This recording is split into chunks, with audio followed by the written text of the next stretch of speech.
सर्दी और खांसी से राहत पाने के लिए आयुर्वेद में कई असरदार घरेलू उपाय बताए गए हैं।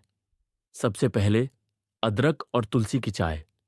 दिन में 2 बार पीना गले की खराश और कफ को कम करता है। एक चुटकी हल्दी, थोड़ा काली मिर्च और शहद मिलाकर गुनगुने पानी में लेने से रोग प्रतिरोधक क्षमता बढ़ती है और संक्रमण जल्दी ठीक होता है। लहसुन की 2 कलियों को घी में भूनकर खाना भी बहुत लाभकारी है।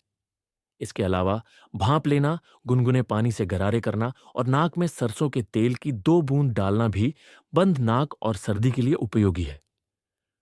ये सभी उपाय पूरी तरह प्राकृतिक हैं और बिना साइड इफेक्ट के आपको राहत दिला सकते हैं।